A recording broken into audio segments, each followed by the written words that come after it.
boa tarde. Cara, fazenda, como vai?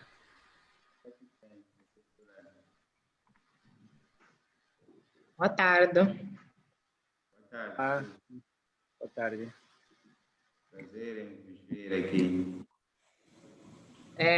Prazer. Como estão? Estamos bem. Tudo bom? Fora o calor? Está muito quente. Eu estou a vir de Namacha. Então tive que suportar o calor por 2 horas ou mais, quase 3 horas. Yeah. Não é fácil. Ok, muito obrigado e obrigado pela vossa presença. Nós somos a Academia de Pesquisa e Desenvolvimento Sustentável e, como sabem, temos organizado um conjunto de webinários sobre a questão do desenvolvimento do país. E desta feita temos esse tema, a questão do desenvolvimento econômico e social do país, os desafios desta década. Quando eu olho para a década de 20, na vida das pessoas tem sido uma década determinante. Normalmente é nesta década que muitas vezes, geralmente, terminamos nesta década o nosso nível de licenciatura. É geralmente nesta década que procuramos o primeiro emprego e tem sido também geralmente nesta década que procuramos os nossos parceiros ou as nossas parceiras que depois convivem conosco a vida toda. Quando olho para o país, estou a ver um país em que entramos na década de 20 com desafios políticos, a questão de paz e segurança, com desafios econômicos, a questão da crise econômica e até com desafios sociais e desafios até ambientais, a questão do ciclone Idai, ciclone Kenneth. Nesse contexto, estamos no contexto da pandemia da Covid-19. Então, quando volto mais uma vez à pessoa humana, o que acontece é que é nesta década de 20, que é na década de 20 de qualquer pessoa humana que tem que tomar decisões determinantes para que possa ter uma década de 30 do bem-estar, para que os próximos anos sejam anos de bem-estar. Portanto, neste momento, nós entramos nesta década com desafios, sim. Há oportunidades, por exemplo, a questão de gás, há oportunidades de agricultura, há outras oportunidades políticas e econômicas. Mas o ponto é que decisões nós temos que tomar nesta década de 20 para que a década de 30 seja uma década de bem-estar, seja uma década em que já não há conflitos de paz, seja uma década em que já não há tanta fome, já não há tanta miséria. Portanto, obrigado. Eu que estou a falar sou Vitor Fazenda, sou ativista e também estou a gerir os programas do Parlamento Juvenil. E gostaria, antes de iniciarmos a nossa conversa, para que se apresentassem. Estamos aqui no Zoom, mas também a transmissão online no Facebook. Portanto, tem esse momento também para fazer a vossa apresentação. Podemos começar pela Fuga. Bom, acredito que já estamos live, né? Boa tarde a todas e a todos. Aqui ainda é tarde, sei que estão a transmitir para outros países, né?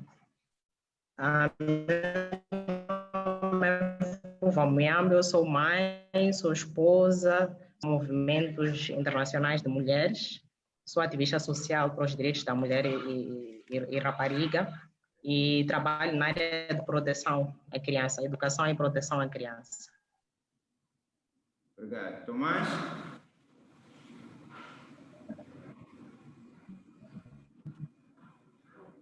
Tomás, não conseguimos ouvir o micro. Oh, desculpa, quer dizer que meu nome é Tomás Kefassi, eu sou mestrado em Antropologia do Desenvolvimento e Transformação Social pela Universidade de Sussex, no Reino Unido.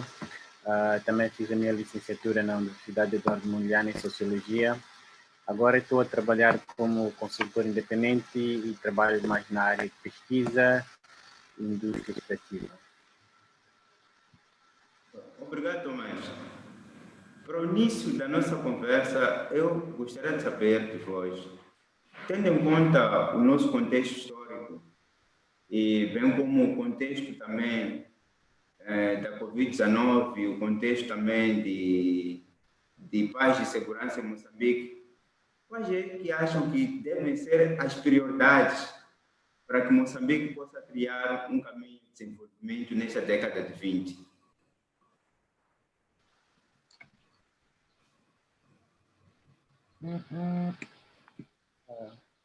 Ok, posso calhar dar o pontapé de partida. Bem, eu não sei, Moçambique tem cerca de 45 anos de independência neste momento, e ao longo dos 45 anos de independência o país vivenciou vários paradoxos, e muitos dos quais eles ainda não estão superados. Isto é, para que a gente possa pensar em novos desafios na próxima década que segue. Por exemplo, no nosso país há muita gente que ainda não tem acesso à água potável, ainda não tem eletricidade. Então, só estamos a falar de questões muito básicas que não nos permitem pensar, se calhar, em novas estratégias ou novos desafios quando a gente ainda enfrenta desafios bastante elementares. Eu poderia aqui linkar cerca de 5 principais desafios que eu acho que Moçambique precisa ainda superar. O primeiro desafio, grande de todos, é a questão da pobreza. Moçambique, ao longo dos últimos anos, registrou um crescimento elevado da sua economia, fez enormes descobertas, tanto de carvão natural, de gás natural. Estamos a explorar o gás também em Temane, a reste pesada de Nampula e tudo mais. Apesar de todas essas descobertas, toda essa riqueza que o país foi descobrindo, continuamos ainda a verificar altas taxas de pobreza no nosso país. Então, não podemos, este deve ser primeiro a minha prioridade. Como é que nós poderemos vencer a questão da pobreza? E uma outra questão também que está ligada à questão da pobreza ou melhor, se calhar podemos considerar como sendo consequência da pobreza no nosso país, é a questão dos conflitos armados. Até 5 anos atrás, nós vivenciávamos um tipo de conflito armado que era um conflito político-militar, que era vivenciado que era feito pela FRELIMO, pelo governo, neste caso as forças governamentais e as forças da RENAMO. Então, é um conflito que era resultado não só, mas principalmente das questões eleitorais e questões também que não foram resolvidas dos acordos de paz. Então, este é um assunto que nós precisamos também focar muita atenção, mas conforme todos nós sabemos, nos últimos anos apareceu um novo conflito, um conflito que até que nós não conseguimos explicar de forma clara, de forma concisa, que é o conflito que decorre neste momento na província de Cabo Delgado. É um conflito que não se conhece muito bem as raízes, não se conhece muito bem todos os autores principais do conflito. Sabemos que temos lá as forças governamentais de um lado e temos um grupo chamado Insurgente, porque não tem cara, não tem face, não se conhece quais são as suas alegações. Então, estamos a entrar também já no novo conflito. Então, a questão dos conflitos armados em Moçambique, que pensávamos que poderia ter sido resolvido com o recente acordo de cessação das hostilidades entre o presidente Núcio e o Suf Momadi, seria o fim de todos os conflitos armados, mas a realidade mostra que não é bem assim. A outra questão que Moçambique vivencia está muito ligada com a questão econômica. muito relacionada com o fato de Moçambique ainda, 45 anos depois da independência, depender em maior parte da ajuda externa. Até, digamos, 40 anos de independência, Moçambique dependia muito da ajuda externa canalizada pelos países e tudo mais, mas agora também estamos a entrar para uma nova fase onde Moçambique já vai começar a receber um outro tipo de capital externo, que é o capital que tem entrado com os megaprojetos multinacionais, temos aí a Total e a ExxonMobil. Então, é uma transição de ajuda externa para um outro tipo de ajuda que já entra com capital externo.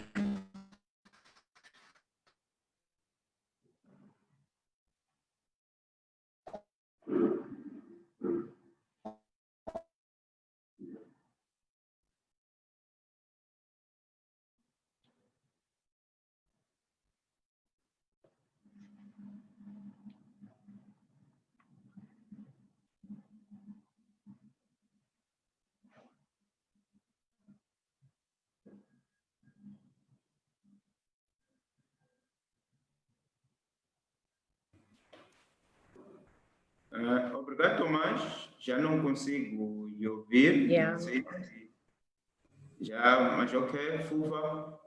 Penso que o Tomás mapeou aqui principais elementos pelas quais entramos nesta década de 20. Entramos com problemas de paz e segurança, entramos com problemas de economia, e o que se deterioriza é o nível de desenvolvimento das pessoas, é o nível de desenvolvimento da comunidade. Portanto, eu gostaria de perceber como é que, eu sei que trabalha ao nível de desenvolvimento comunitário, gostaria de perceber como é que isto se reflete ao nível do desenvolvimento comunitário. Portanto, temos esta dimensão global de economia, de paz e segurança, mas temos a dimensão das pessoas.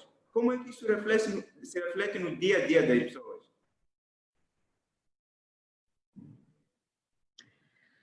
Bom, eu começaria por falar daqueles que são os desafios sociais e econômicos, né, dentro das comunidades. Apesar de muitos avanços que o nosso país teve desde a altura em que nos tornamos um Estado, né, após a independência, após a Guerra Civil, tivemos maior cooperação com os outros países, houve aquele processo todo de democratização, de multipartidarismo, aderimos a vários tratados internacionais, organizações internacionais, e isso também criou condições para formularmos planos estratégicos de desenvolvimento, formularmos agendas de desenvolvimento nossas, muito também a responder à nossa adesão à agenda de desenvolvimento global como esta de desenvolvimento sustentável. Mas eu acredito que, assim como qualquer país africano, nós tivemos muitas dificuldades de priorização com relação a priorizar a melhoria nos setores base, porque o nosso país é constituído maioritariamente por zonas rurais, não é? A maior parte da população está nas zonas rurais e tem muitas dificuldades com relação à saúde e educação. Ainda há regiões do nosso país em que não se vê nenhuma escola, há regiões do nosso país em que não tem nenhum posto de saúde. E isto, de fato, é crítico, porque nesses locais as pessoas sofrem também de doenças. Nesses locais há mulheres grávidas que precisam dar um parto condignamente. Nesses locais há crianças que vão nascendo dia após dia que precisam de uma assistência, desde o parto até ao longo do seu crescimento. E não se vê essas infraestruturas nesses locais. E mesmo que a gente tenha apoio externo para gerar algum desenvolvimento nesses locais, é preciso haver meios de acesso. Porque a tendência é que quando entra um projeto de desenvolvimento para o nosso país, ou melhor, quando entram várias instituições e conduzem vários projetos de desenvolvimento no nosso país, esses projetos acabam ficando concentrados em certas áreas, né? Quer dizer, todas as organizações vão para a mesma área, mas isto é porque em algum momento há muita dificuldade de aceder a muitas regiões do país. Então, a melhoria de vias de acesso, eu penso também é uma prioridade que se deve apostar, que é para também facilitar este apoio que a gente está a ter e que é cada vez mais notável nos últimos anos. Claramente que há muita coisa que aconteceu nos últimos anos que afetaram diretamente as comunidades, porque em algum momento, para além do endividamento externo, que foi uma questão que descobriu-se em 2016 e que até agora claramente que afeta, porque o custo de vida aumentou, entre outras coisas. Os ciclones, o ciclone Idai e o ciclone Kenneth também criaram um grande retrocesso. Foram alguns avanços que o Estado tentou fazer para minimizar o sofrimento das pessoas nas comunidades. Para além desta questão dos 2 ciclones, que ainda estamos em processo de resiliência, é claro que a insurgência começou em 2017, mas se formos a notar, agora estamos a viver uma fase de crise humanitária. Não é? Uma coisa é o conflito armado, que é uma preocupação política, uma preocupação militar, é uma preocupação para a região da SADC, para todo o sistema internacional, mas a crise humanitária é algo que mexe com a vida das comunidades, porque nós já estamos numa situação de ter refugiados internos, não é? Pessoas que se deslocam na mesma província ou no mesmo país, de uma região para outra, à procura de proteção. E o grande desafio agora é proteger essas pessoas, mas muitas delas a gente não sabe onde está. Aqueles que são identificados, mas imaginam quantas outras pessoas não estão a ser identificadas em termos de localização geográfica, que é para podermos responder às suas necessidades. Então, em algum momento, esses fatores todos vêm coartar aquilo que foi todo o esforço que se tentou fazer a nível de diferentes intervenientes para gerar este desenvolvimento no nosso país. Mas eu acredito que a falta de priorização foi um dos principais problemas, porque nós tivemos avanços a nível de mineração, tivemos avanços a nível de energia, temos grandes empresas cá a explorar os recursos, mas ainda há o desafio de também gerar vantagem para as comunidades, né? Porque foram criadas normas, políticas, regulamentos de inclusão das comunidades no processo de reflexão sobre as suas necessidades como comunidade, né? E da resposta dessas entidades a nível de responsabilização social, mas isto não será possível com uma comunidade pouco instruída. Se chegamos a uma comunidade, nenhuma daquelas pessoas foi à escola, nem sabe qual é o valor daqueles recursos, tampouco vai entender ou vai poder estar à altura de negociar, não é, vantagens para si próprio, para eles próprios como comunidade, a nível da exploração desses recursos. Então, nós estamos a ter um boom, não é, de desenvolvimento a este nível, mas que está, assim, totalmente desvinculado, não é, daquilo que é o desenvolvimento das nossas comunidades em geral. Então, é preciso investirmos nesta vertente. Com relação aos conflitos, eu diria que também ainda temos certa fraqueza no sentido da paz e o desenvolvimento ser uma agenda comum no nosso Estado. O Estado somos todos nós. Uma coisa é o governo, uma coisa é o Estado. Somos nós, as pessoas, é o território. Se o desenvolvimento e a paz não for uma agenda comum, continuaremos a ser um país vulnerável a estas crises. Nós já sofremos com a pirataria, sofremos com vários conflitos político-militares, com a guerra civil, tivemos a fase do colonialismo, mas agora temos a insurgência. E, em algum momento, as relações internacionais sempre têm novos objetos de estudo, né? E há regiões que passam por essa experiência em primeiro lugar, mas na SADC isto é um fato novo. É algo que ainda precisa de ser estudado, como dizia bem o Tomás, é algo que precisa de ser avaliado. Primeiro, até que ponto isto pode gerar um problema a nível nacional, porque agora está em Cabo Delgado, né? E temos que evitar todos os esforços para não chegar a outras regiões e fazer de tudo para proteger aquela população. Porque neste momento, quando eu falava de crise humanitária, a crise humanitária pressupõe uma urgência de resposta a nível de prover condições básicas para aquelas pessoas para que não estejam vulneráveis, né, dentro daqueles territórios. Quando falo de vulnerabilidade, estou a falar de situações de fome, de falta de meios de vida básicos, mas também vulnerabilidade no sentido de até coligarem-se aquelas pessoas para fazer mal à própria comunidade. Então, é preciso respondermos a este nível e unirmos esforços para poder dar gerar este desenvolvimento. É papel de toda a sociedade. Muito obrigado, Tomás. Eu penso que a FUVA aqui coloca questões de prioridade das nossas políticas macroeconômicas. Eu gostaria de ouvir de si como é que nós podemos fazer essa transformação, sair deste contexto de exclusão das políticas para um contexto mais de inclusão, mais de redistribuição das riquezas que o país tem. Ok, muito obrigado, Fazenda. Então, eu só queria listar mais duas prioridades que eu tinha em mão. A quinta prioridade para mim era a questão da questão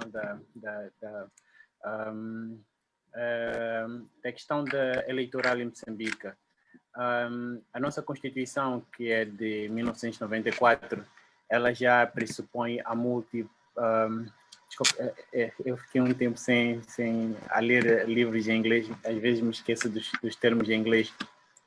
A questão de multipartidária. Nós temos uma Constituição multipartidária que pressupõe diversos atores no nosso sistema político, mas uma das coisas que nós verificamos nos últimos 25 anos, 26 anos, é que apenas um único partido é que tem controle do sistema político de todas as instituições do nosso país. Então precisamos fazer uma reflexão, o que é que está a acontecer? Por que é que não há uma participação coletiva naquilo que é os processos de tomada de decisão, de governação no nosso país? Uma sexta prioridade para mim é a questão da corrupção. Nós temos pessoas que estão na liderança do país que, ao mesmo tempo, controlam aquilo que é o sistema econômico do país, participam em todas as principais esferas da economia. E isso faz com que as riquezas elas estejam concentradas nas mãos de uma minoria. Então, nós precisamos refletir muito nesses aspectos. Agora, com vista a transformar o Moçambique por forma a alcançar um bem-estar social, um dos aspectos principais que nós precisamos é a participação de todos, dos cidadãos, principalmente nos processos de tomada de decisão. Em Moçambique, eu tenho verificado que há uma ideia de que as pessoas só participam no processo de votação. Os jovens são mobilizados, os políticos vão aos bairros, vão aos distritos, vão à rua, só no tempo das eleições para ouvir as pessoas. Então, penso que é aí onde nós devemos começar. Devemos começar a incluir, a integrar mais pessoas na questão da participação. Um outro fator-chave é a questão da transparência. Hoje em dia falamos muito dos megaprojetos, mas é sabido que os megaprojetos eles não estão a beneficiar as populações, não estão a traduzir na riqueza para as populações. E por que é que isto acontece? Então, temos que ver a questão da transparência, não só na indústria extrativa, como também na própria política, em todas as esferas. Então, basicamente, para já são essas duas vertentes que eu iria indicar. Muito obrigado. Eu sei que a FUVA tem uma pós-graduação em Relações Internacionais e é impossível falar de desenvolvimento sem falar de relações internacionais, sem falar de cooperação com organismos internacionais, sem falar das agendas de desenvolvimento que existem. Então, gostaria de saber de si, FUVA, as agendas de desenvolvimento, elas de fato vendem um desenvolvimento real ou vendem um desenvolvimento utópico? E como é que Moçambique pode cooperar e tirar vantagens dessa cooperação para o país? Bom, na minha opinião, toda a agenda de desenvolvimento global é benéfica para os países. Eu tive a sorte em tempos, ainda no início da juventude, de participar de de consultas de juventude sobre essas agendas a nível das Nações Unidas. E isso fez-me perceber que essas agendas globais são, sim, importantes, mas a grande fraqueza dos países africanos é a capacidade de negociar, não é? Os interesses dos próprios países com relação a estas agendas. Não é? Se calhar um dia, se falarmos exatamente deste tema, poderemos explorar isto mais a fundo, mas eu penso que esta é a fraqueza dos países africanos. A segunda fraqueza, esta seria a primeira, a segunda seria o seguimento desta agenda. Porque em algum momento, quando eu falava de prioridades, associava também estas agendas globais, né? Porque todas as questões que nós estamos a debater aqui fazem parte das metas, não é, que são definidas nesta agenda de desenvolvimento sustentável, que foram também definidas na agenda de desenvolvimento do milênio. Mas o que acontece é que muitas das vezes prioriza-se certos setores em detrimento dos outros, mas também temos estas ervas daninhas, como dizia o Tomás, né? de conflitos políticos, de gente que tira vantagem, corrupção, quer dizer, quando o sistema também está deturpado, é muito complicado levarmos estas agendas avante e fazer um segmento delas. Porque quando chega a fase de monitoria e de balanço sobre o que avançou diante dessas agendas, não encontramos quase nada, né? E eu costumo dizer nos últimos tempos que a Covid-19 veio mostrar que nós temos deficiência no cumprimento destas agendas. O Covid-19 veio destapar tudo aquilo que era problema, dificuldade que muitos dos nossos países do sul global tinham. E que em algum momento havia uma peneira por cima, porque a gente fica ludibriado quando vê este boom, né, dos recursos naturais, este desenvolvimento, essas inovações todas tecnológicas que o nosso país está a viver agora. A gente pensa que o nosso país está a desenvolver. Só para vermos, agora ainda não abrimos as escolas para o ensino primário, mesmo porque não há condições das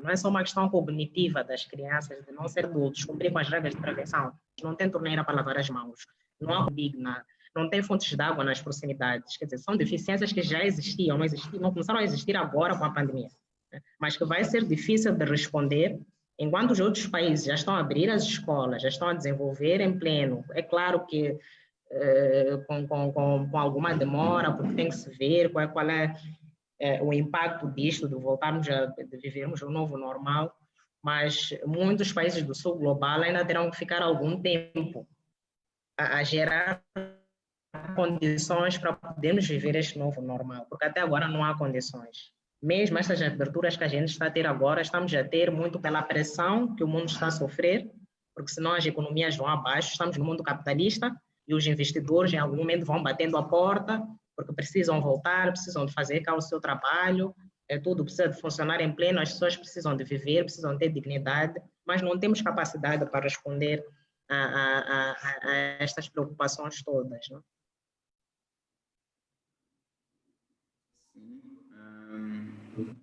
Tomás, não sei se está aí. Sim. A FUBA já dizia que a Covid-19 veio destapar tudo, quer dizer, descobriu tudo, e nós ainda temos uma economia um pouco dependente, se calhar, dos recursos minerais. O que está a acontecer é que o mercado dos recursos minerais, em algum momento, também desvalorizou por causa da Covid-19. Que lições podemos tirar disso? Bem, com relação à questão da Covid-19, são muitas lições que nós podemos... há várias questões que nós negligenciamos ao longo dos anos. Por exemplo, o investimento na educação. Nunca no nosso país se pensou em fazer um debate, refletir sobre, não só sobre a qualidade da educação, mas também das nossas próprias infraestruturas. Então, esta é a realidade que o Covid nos mostra. Como é que nós vamos voltar à normalidade quando nós nós resolvemos esses problemas alimentares. A Fuva estava a dizer aqui, nas escolas não temos torneiras para começar. Nós estamos a falar de províncias como Zambésia, Niassa, por aí. Estamos a falar aqui mesmo na cidade de Maputo, a capital política e econômica do país. Então, e outra questão é, a questão da Covid, ela não vai desaparecer daqui tão já, não vai ser em 2020, 2021, 2022. Então, o que é que nós vamos fazer daqui nos próximos 2 anos? Então, essa é uma das reflexões que nós temos que fazer neste momento. Várias empresas, organizações, instituições do Estado neste país pararam por causa da questão do Covid, porque basicamente nós nunca pensamos em ter planos de contenção, nunca pensamos em planos de riscos, ok? Eu penso que várias organizações estrangeiras, por exemplo, quando fazem donativos de fundos a organizações moçambicanas, elas exigem que as empresas ou organizações, associações, elas façam um plano de risco, e é uma coisa que nós nunca pensamos ou nunca refletimos no nosso país. Então, esses são apenas uns desafios que me aparecem a mim com relação à questão da Covid. Para mim, é também impossível falar do desenvolvimento, seja ele econômico ou social, sem falar do papel da mulher. Enquanto continuamos a marginalizar o papel da mulher no desenvolvimento econômico, sobretudo na produção, se calhar continuaremos um país atrasado. Gostaria de ouvir de si, Fuva, que medidas prioritárias o país deve tomar, e eu considero urgente, para a questão da emancipação da mulher, sobretudo em ações produtivas. Eu até preferia que refletíssemos no termo empoderamento, não é? Porque emancipadas já somos, porque em algum momento só o simples fato de poder votar, de poder ter um nome, de poder ir à escola, etc., já pressupõe, de existirem políticas que nos criam esses meios, já pressupõe esta emancipação. Agora usamos mais o termo empoderamento, né, porque durante muito tempo as mulheres, ao longo do seu crescimento, assim, tanto no âmbito privado como público, as mulheres são oprimidas, são reprimidas, e as normas sociais também conduzem a uma participação muito fraca a todos os níveis. Eu, em algum momento, penso que temos grandes desafios, sim, para poder conseguir gerar equidade e igualdade no nosso país. Um dos principais desafios que está muito associado às comunidades são os casamentos prematuros. Demos um grande passo, porque já temos uma lei que criminaliza. Mas eu costumo refletir muito neste sentido de que uma comunidade que não é escolarizada, uma comunidade que não entende de legislação, né? Tampouco vai perceber porque que se criminaliza isto. Então, há uma grande necessidade da gente incluir estas comunidades na reflexão e questionamento destas práticas. Em algum momento já se faz, há muitas entidades que têm ido às comunidades fazer diversas reflexões com os diferentes atores, lideranças comunitárias, mães e pais, com as próprias raparigas, mas é necessário intensificar estas atividades, é necessário que seja agenda de todos e que todos sejamos vigilantes com relação a esta questão dos casamentos prematuros. E associada à questão dos casamentos prematuros, a questão de melhorar as infraestruturas escolares também é algo que tem que ser parte da nossa agenda. Porque se formos a ver o índice de desistência escolar no nosso sistema de educação, não passa apenas por questões de desnutrição crônica, de fome e de casamento prematuro, mas também de uma questão básica como gestão menstrual. As raparigas não têm como gerir a menstruação nas escolas em Moçambique. Tirando essas escolas, estão aqui à volta e pertencem a uma certa elite que é urbana. Mas a maior parte das nossas escolas não tem condições para a gestão menstrual. Então, isto parece banal, mas retira o incentivo, né? Porque há interesse, até se nota algum interesse das famílias em matricular as suas crianças na escola, tanto rapazes como raparigas, mas deparando-se com esses desafios nessas infraestruturas escolares, não vamos conseguir que haja tanta progressão. E se formos a ver, as regiões do nosso país só tem escola primária. Então, qual é o horizonte de progressão que se espera naqueles espaços? Primeiro, já temos esta questão cultural, né, que só pressupõe a participação das mulheres no âmbito privado, na economia do cuidado, que é cuidar dos pais, dos filhos e do marido. Mas, em algum momento, nesses espaços, não vamos notar um grande número de raparigas a concluir a escola, mesmo até de rapazes, porque não é progridem tanto, conseguem fazer o ensino básico no máximo, porque não há outras infraestruturas escolares que dão um aumento, posso dizer, que dão a chance das pessoas seguirem para outros níveis, a nível de educação. Há zonas em que até temos escola secundária, mas está extremamente distante. O nosso país é grande. Temos distritos com dimensão de 50, 60 quilômetros. E que a maior parte da população está concentrada de um lado. Para ir àquela escola, quer dizer, é muito distante. E realmente as pessoas passam fome no nosso país. É necessário levar as escolas técnicas para aqueles espaços. Enquanto as escolas técnicas estiverem concentradas nas vilas, nas grandes cidades, não teremos, como é que eu posso dizer, não teremos muita gente a progredir e muita gente a gerar habilidades para a vida. Muita gente abrir o seu próprio negócio naquelas regiões.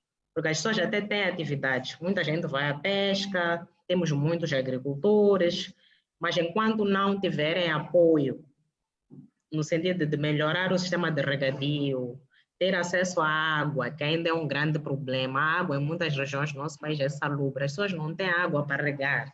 Podem até ter noção de sistema de regadio, podem ter noção de sementeira, podem ter noção de colheita, de muitos outros aspectos, mas sem água as pessoas não vão conseguir viver.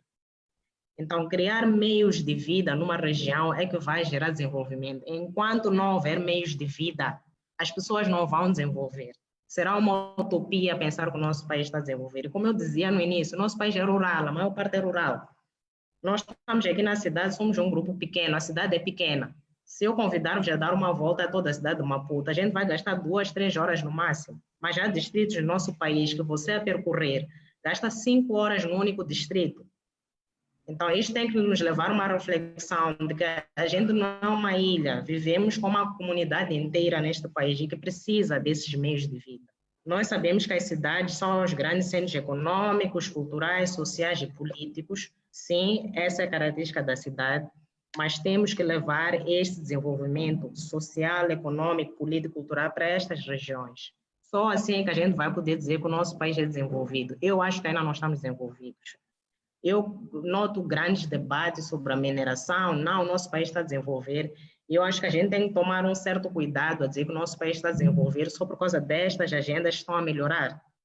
Não é porque temos aqui empresas a explorar recursos minerais, a explorar recursos naturais, a escoar, a termos uma grande visibilidade no mercado do petróleo, termos uma grande visibilidade em outros mercados, que significa que estamos a desenvolver.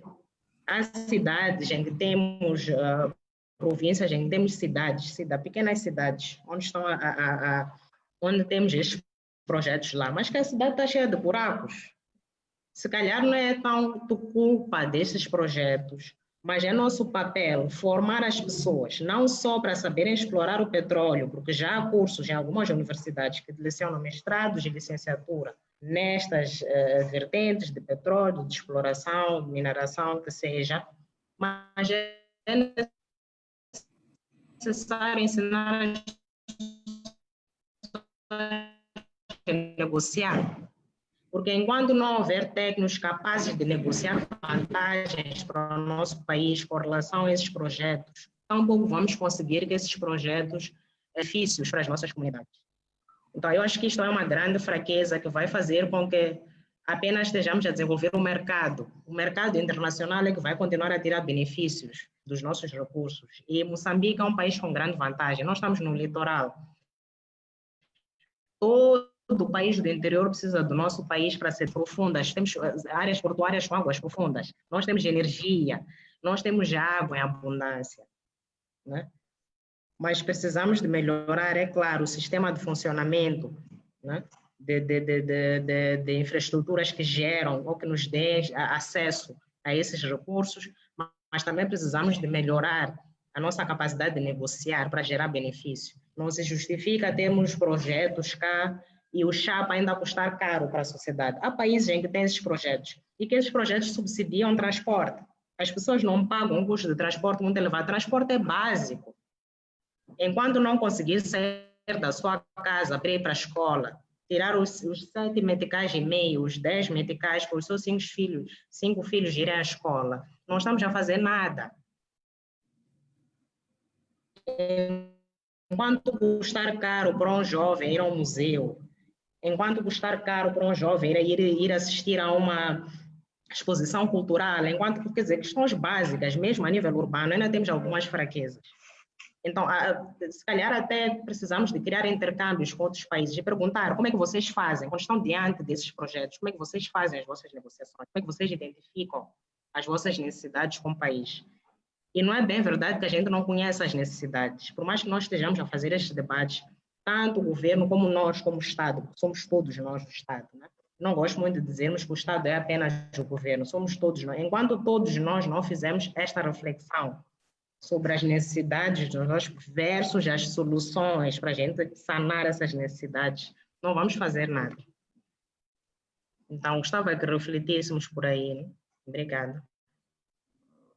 Obrigado, nós, Fufa. Penso que reagiu a uma questão que eu já ia colocar, como é que nós podemos maximizar os recursos naturais. Vou convidar o Tomás também para refletir em torno dessa questão da maximização dos recursos naturais para tirar ganhos, nesse caso para os cidadãos, mas também sobre o papel da participação da mulher para o desenvolvimento. Ok, muito obrigado, Fazenda. Bem, eu não tenho feito muitas leituras e muitos estudos com relação à questão do gênero, mas eu tenho trabalhado com algumas comunidades e tenho vivenciado algumas situações. Eu já estive numa comunidade em Tete, em Moatize, chamada Moaladze. Eles queixavam-se pelo fato naquela localidade, que é um posto administrativo, haver muito índice de casamento prematuro das raparigas. E uma das questões que eles elencavam era a falta de escolas secundárias, isto é, as crianças terminavam a 7ª classe e depois da 7ª classe as meninas dos seus 12, 13, 14 anos elas já não tinham praticamente mais nada que fazer, senão trabalhar, vender e casar, isto na perspectiva dos pais. Então, eu penso que um investimento forte, massivo na questão da educação e expansão também do ensino superior a mais regiões do país vai fazer com que, pelo menos as raparigas, elas continuem até um determinado nível, tanto em termos de escolaridade como do ponto de vista de idade, para tentar se esquivar-se um pouco do casamento prematuro. Várias questões aqui foram levantadas pela FUVA, que eu achei bastante interessante. Poderia novamente fazer a sua pergunta só para... A questão já abordou sobre o papel da mulher e gostaria de ouvir também em relação à maximização, o tirar ganhos dos recursos minerais para redistribuir. Pois. Sim, com relação à questão dos ganhos da indústria extrativa, estamos... primeiro, quando nós focamos muito na indústria extrativa, nós desviamos nosso foco de outras áreas da economia que são muito importantes para nós.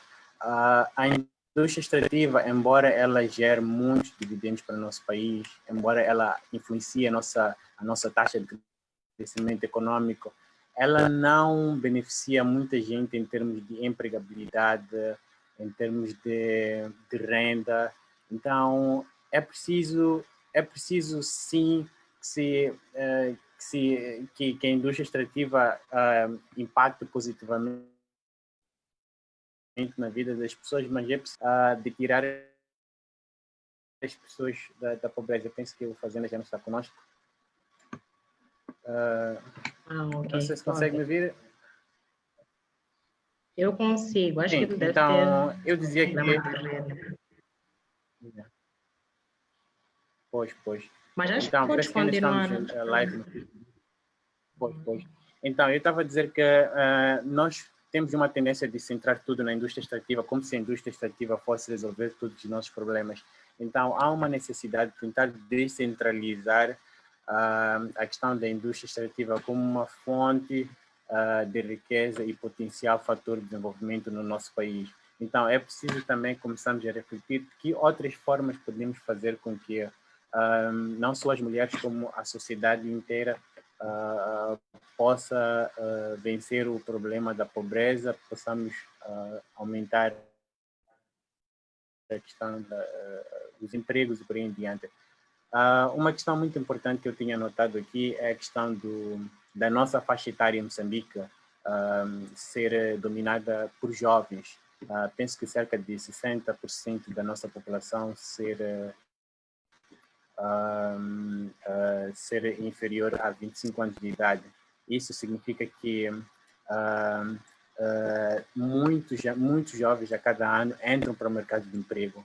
Então, a questão é, será que a indústria extrativa, por exemplo, vai conseguir integrar toda essa massa juvenil que entra no mercado de emprego? Então, não é bem assim. Então, é preciso nós refletirmos, não ver a indústria extrativa como o único fator decisivo, mas começar a pensar em outras formas. Ele havia entrado agora, estou a ver que voltou. Estou a sair.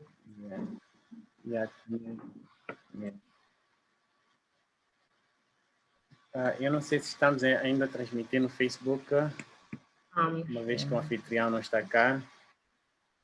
Já entrou. Ok, ok, o Fazenda está de volta.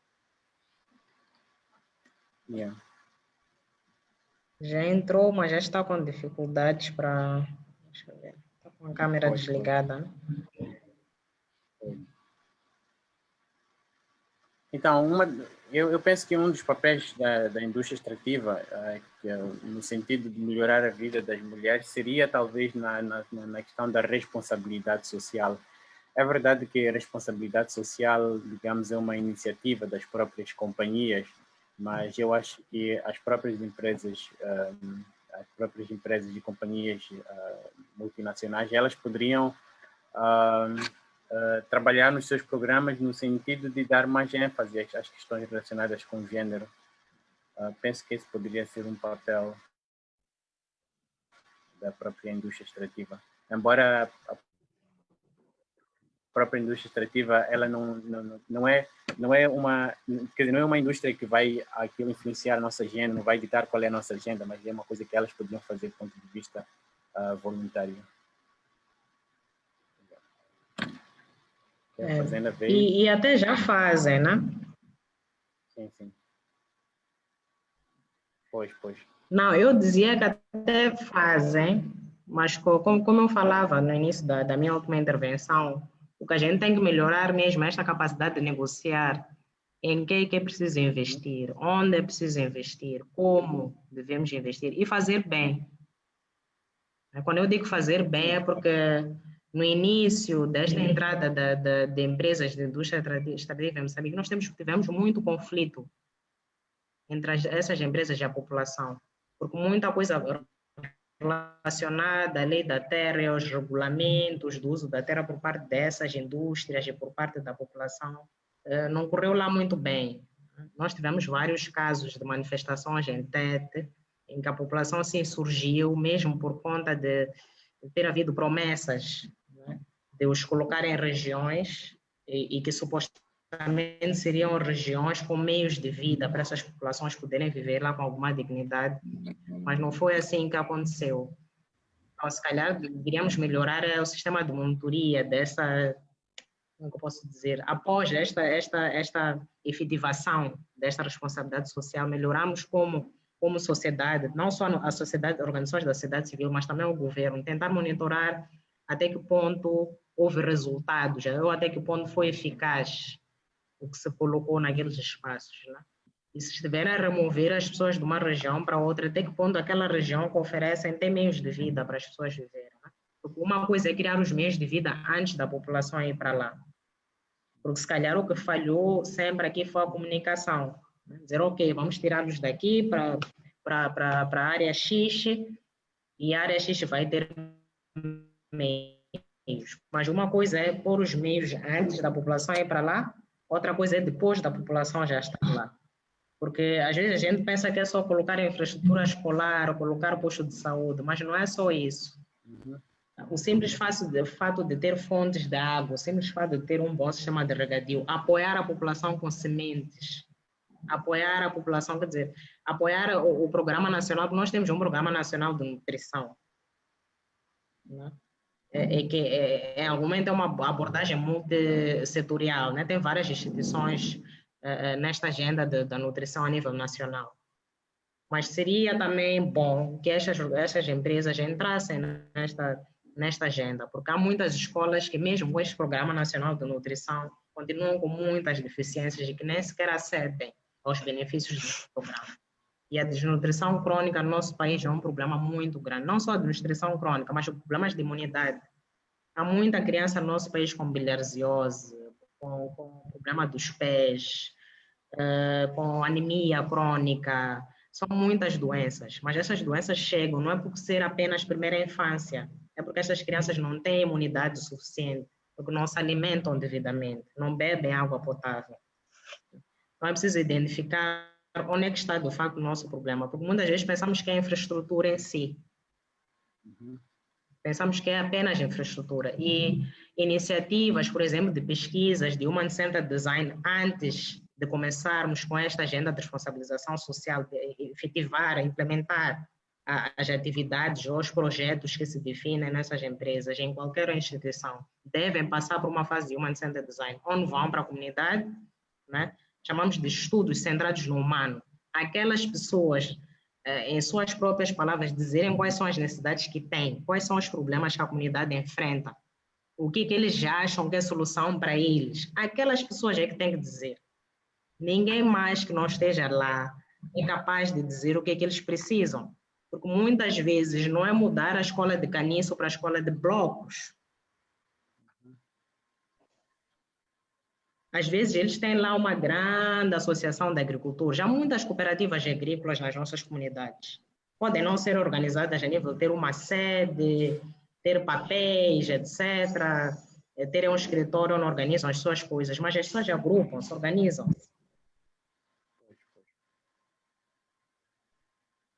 Mas não tem como regar.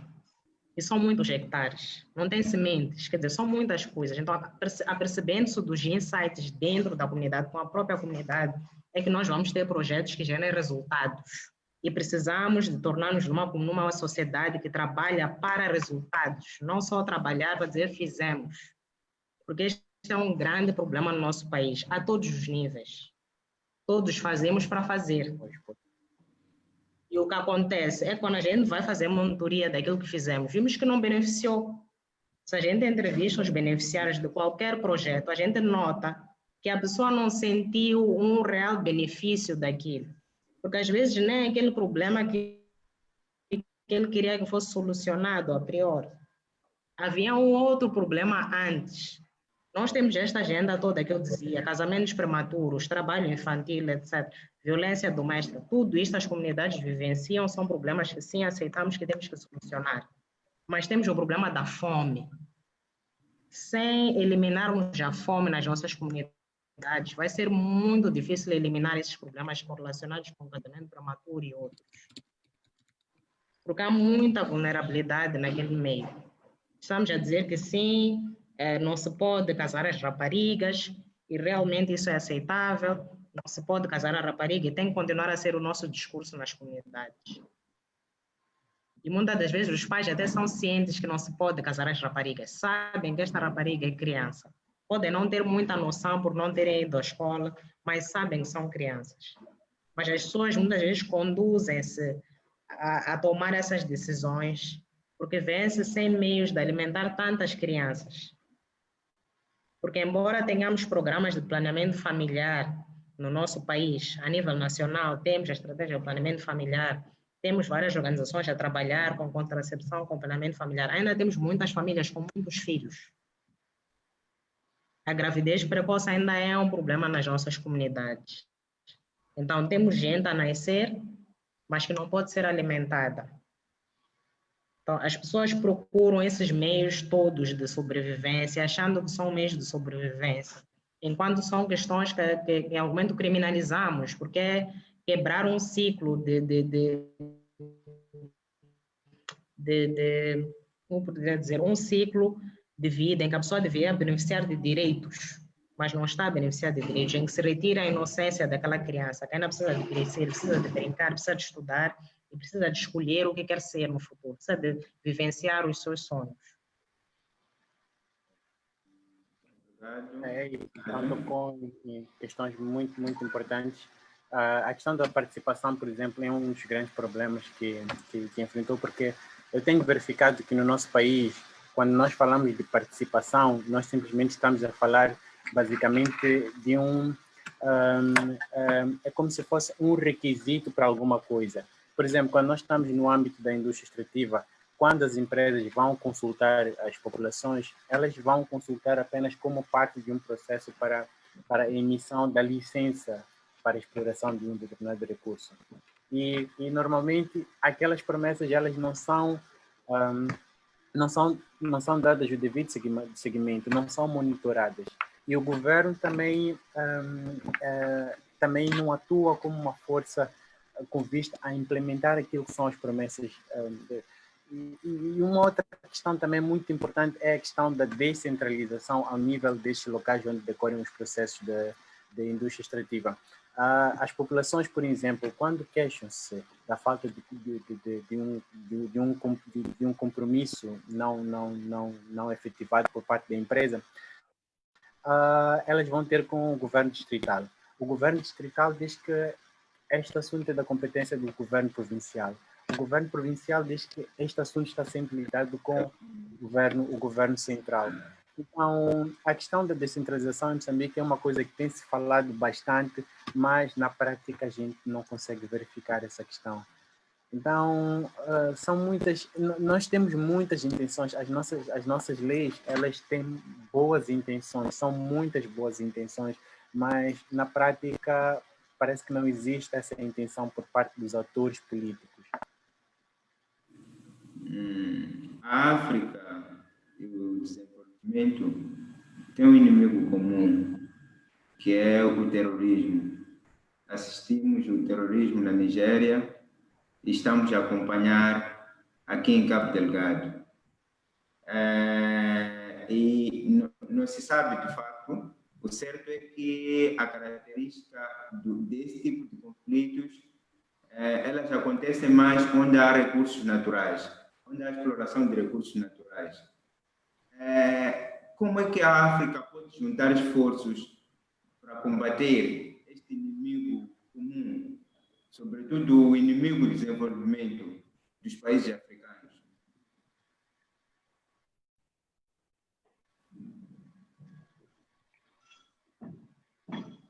Pode continuar, Tomás? Sim, com relação à questão do terrorismo em África, eu penso que no nosso continente, por exemplo, para começar, a União Africana ela não aparece como a principal força ou principal entidade para lidar com essa questão do terrorismo em África. Eu tenho visto que os blocos regionais, por exemplo, existe um bloco na África Ocidental que tem muita experiência em lidar com a questão do conflito, a questão da desestabilidade política. Uma experiência não só na gestão, como também em questões de intervenção ao nível daquela região. Se descemos um pouco mais para a África do Sul, a África Austral, vamos ver que a SADC parece que não tem mecanismos para lidar com essa questão. Um dos exemplos é o terrorismo que tem se verificado na província de Cabo Delgado. Nos últimos tempos tem se falado da intervenção dos países da África, tem se falado muito dos países da África, a intervenção dos países da África Austral na questão do conflito militar que se verifica em Cabo Delgado. E muitos têm pedido a intervenção da SADC, mas a SADC praticamente não se expressa nessa questão, não se expressa. Então, isso, de uma das razões é essa nossa falta de experiência e também a maneira como é que eu poderia dizer, a maneira como o nosso bloco regional também está estruturado. Esses são os principais pontos que queria levantar. Agora, com relação ao terrorismo, especificamente em Moçambique, não é um fenômeno que cai do céu em 2017. Vários autores, vários pesquisadores, eles já levantavam várias suspeitas, quer dizer, não só motivações religiosas, como motivações políticas, sociais, ao nível daquelas regiões. Fala-se muito da marginalização dos jovens, a falta de emprego, a falta de inclusão, o respeito, por exemplo, nesse processo da indústria extrativa também, não foram garantidas muitas promessas que foram feitas ao nível dos processos de reassentamento e tudo mais. A questão também da expulsão dos garimpeiros ilegais. Então, são vários fatores que estão por detrás dessa questão de terrorismo. E nós temos que ter em conta que, por exemplo, o conflito que envolveu a Renamo e as forças governamentais em 1976 pode ser considerado como um conflito que teve motivações externas, ok? Foi um movimento rebelde que foi fundado por forças externas, mas que acabou ganhando uma certa simpatia ao nível local, porque as pessoas sentiam-se marginalizadas pelo próprio governo.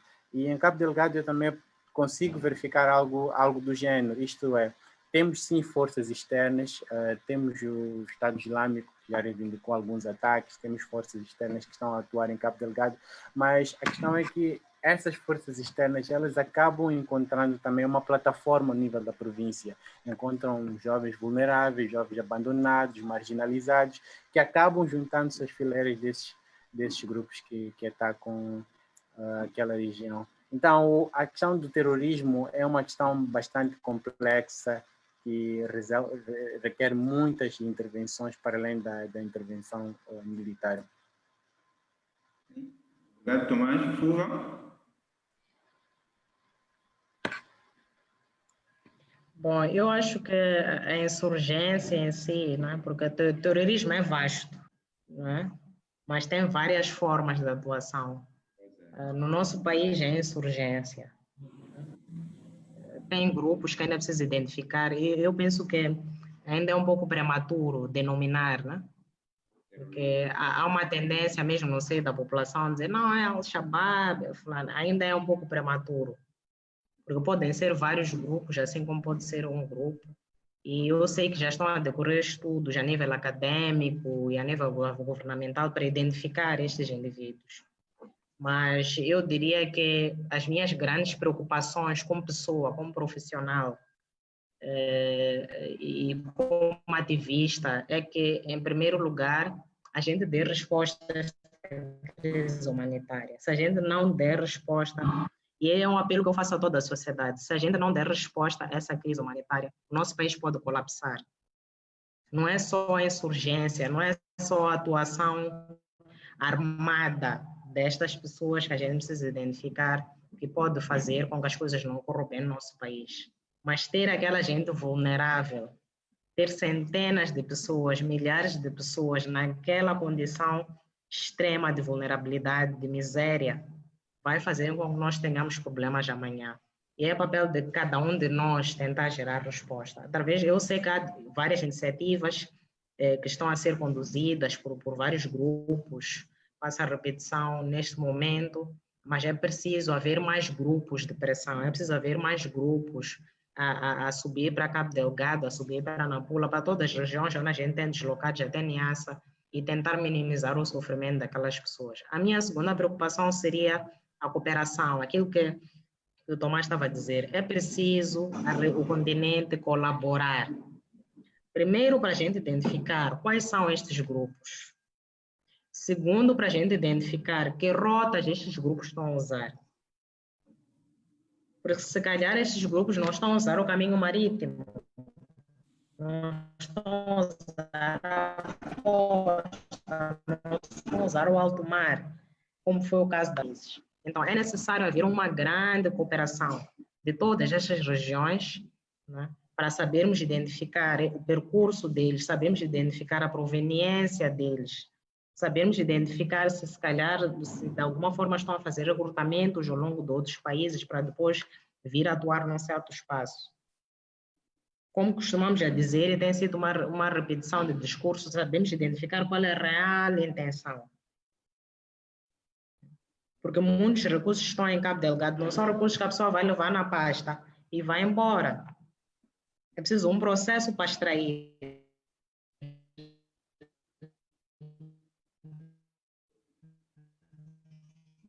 Certo? Então, essas pessoas, não é possível meter o gás num balde e ir embora. É preciso a pessoa colocar lá uma plataforma, explorar.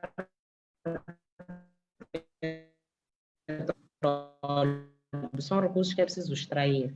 Então, tem um real motivo da presença deles lá. Mas também, em algum momento, cooperação a nível de aprendizagem. Esses países que a gente citou agora, Nigéria e tantos outros, precisam de cooperar nos explicando, de certa forma, como é que foi vivenciar estas atuações no país deles. Que tipo de resposta, não só resposta a nível militar, etc., resposta a nível social também.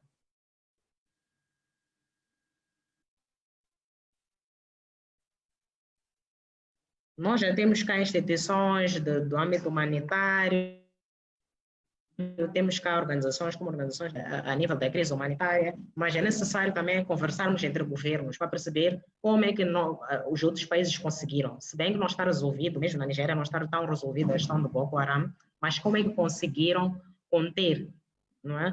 Primeiro, a nível da população, fazer com que atores da população não compactuem com estas ações, mas também, em algum momento, também saber como é que solucionaram ou evitaram, preveniram o alastramento da atuação destes grupos nos seus países. Porque para a experiência de alguns países africanos, não foi só ficar numa única região, foi de expansão. Para outros que conseguiram conter uma única região. Então é preciso haver cooperação. A União Africana já deixou de ser atuante, mesmo com relação a muitos conflitos em outros países. A questão da Líbia, a questão do Egito, não se notou tanto assim, com tanta força a atuação. Eu acredito que em algum momento cada país tem as suas políticas, tem a sua constituição, temos políticas de não ingerência, mas não estamos a dizer para fazer a intervenção. A gente está a dizer que se gera este debate, né? Que se começa a conversar, que se demonstrem preocupados e que façam esforços também para respondermos a esta crise humanitária. Os esforços não têm que só vir do Ocidente. Nós, como africanos, também temos que unir esforços e gerar fundos a partir do fundo, gerar projetos, a aflição a mudar, a deslocar de um lugar para o outro. É claro que nos ultrapassa, porque não sabemos o que está acontecendo, onde essas pessoas estão a sair, mas ao recebermos essas pessoas, o poder está na nossa mão de ajudar. Então, eu acho que essas seriam as minhas duas grandes preocupações com relação ao que está a acontecer. Tá bem, obrigado. Nós já chegamos ao fim da nossa sessão, portanto, gostaria de ouvir as últimas considerações. Podes continuar, Fuva, depois... Ok, muito obrigado pela...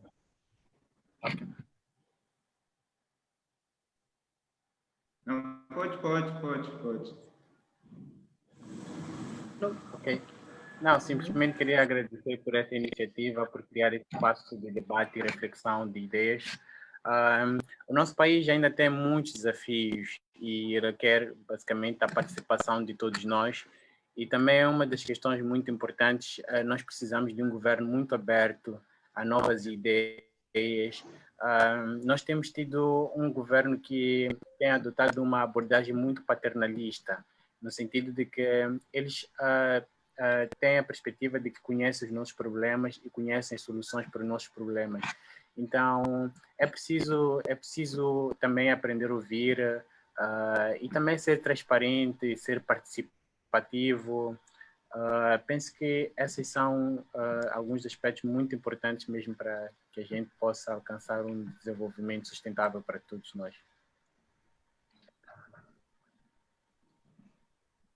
Sim, Silva. Últimas considerações. Bom, talvez dizer que o desenvolvimento é uma agenda de todos nós. Em algum momento, toda mudança requer um processo, que às vezes pode ser longo, pode ser curto, mas também como pode ser longo. A Agenda de Desenvolvimento Sustentável, a Agenda de Desenvolvimento do Milênio, em algum momento também a nossa Estratégia Nacional de Desenvolvimento, que foi divulgada em 2015, que vai até 2035, são agendas que têm um prazo de cumprimento. Mas eu costumo dizer que não nos prendamos a estes prazos, prendamos aos prazos para saber priorizar, fazer bem o básico, não é? Para depois saber fazer bem o que não é tão prioritário. Aqueles setores que, em algum momento, por mais que desenvolvam, aquilo que estamos a falar no início, se não tivermos algumas coisas básicas, como saúde e educação bem desenvolvidas, não, esses setores não vão conseguir gerar soluções. Né? Então, é preciso fazer isto, tentar priorizar dentro dessas agendas, estarmos cientes de que, assim como pode levar 25 anos, como pode levar 30 anos, que são os espaços de tempo estipulados por essas agendas, podemos levar 50. Mas vale a pena levar 50 e fazer bem, do que a gente se prender nesses prazos de fazer mal, fazer a correr, porque tem sido a tendência, né? É preferível levar 50 anos a cumprir com uma agenda, mas fazer coisas que vão gerar resultado.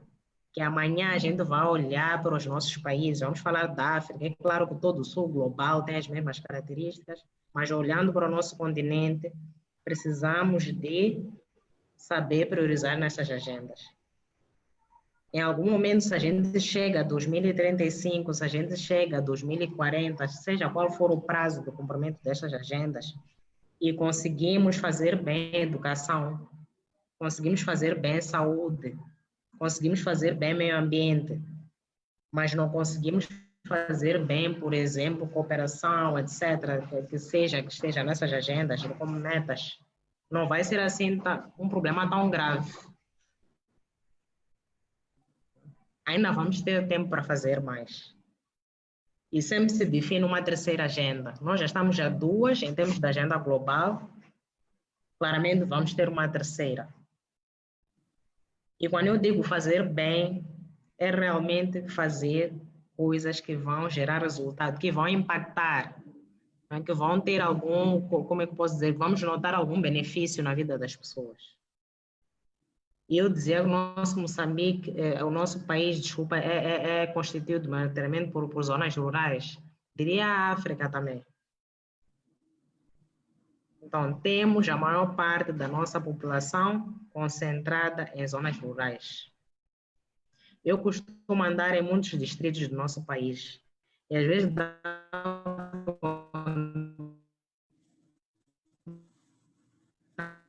de tirar lágrimas quando vejo senhora chorar por muito que tu leves aqueles sacos, porque está a apodrecer e a fazer preço tão baixo, a tentar vender um saco de feijão por 50 meticais. Às vezes não é por não conhecer o valor do dinheiro, por não saber que poderia vender aquele saco a 100, a 200, a 300, a 500 meticais, como vendem em mercados grossistas aqui, mas não tem como escoar.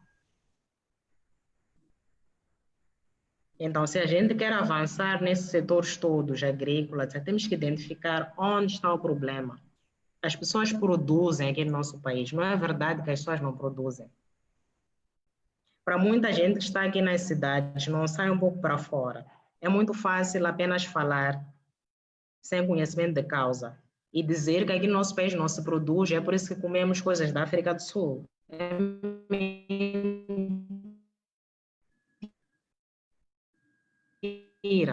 Aqui a gente produz. Temos boas, bonitas e com qualidade, alimentos saudáveis,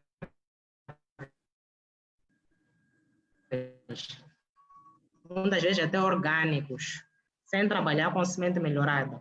ok? E mesmo que tenham como escoar, se forem a reparar, o capitalismo é tão evoluído, sempre se reinventa, que hoje em dia eu consigo sair da minha casa e ir a um dos supermercados, para não citar nome, que não veio da África do Sul, mas eu ficaria feliz se eu comprasse diretamente daquela mamã esse tomate, aquela mamã que produziu. Porque o que me preocupa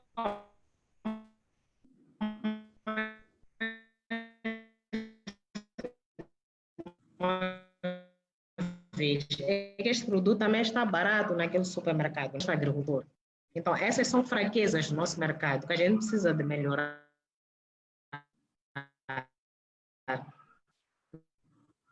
Não há desenvolvimento sem estas melhorias. As global desenvolvimento, cumprimos planos estratégicos de desenvolvimento, nós temos esses problemas. São problemas que parecem pequenos, mas se comprometem todo um progredir com o país. Obrigada. Obrigado, Fuva, obrigado, Kefasi. Chegamos ao fim. Muito obrigado por terem me acompanhado durante esse espaço de 1h22. Do meu lado, gostei imenso de ter estado convosco a interagir sobre temas tão relevantes que falam, aportam sobre o desenvolvimento. É importante continuar a falar de desenvolvimento, porque, conforme disse aqui, é uma agenda de todos. Portanto, é nossa agenda também como continuar a abordar sobre a questão do desenvolvimento. Penso que deixaram grandes recomendações. Eu que nós, enquanto APDS, tenhamos feito de facto bem, como a revisou muitas vezes, tenhamos feito bem para que essas nossas recomendações possam chegar àquelas que são as entidades competentes, mas também, como disse, o desenvolvimento é uma agenda de todos nós, aos cidadãos. Portanto, obrigado a todos aqueles que estiveram a nos acompanhar através do Facebook. Também quero agradecer e continuem ligados à APDS para mais temas que têm a ver com o desenvolvimento do país. Tchau, tchau. Tchau, tchau. Tchau, tchau. Tchau. Tchau, Fuva, Fazenda. Pode ser. Não percebi?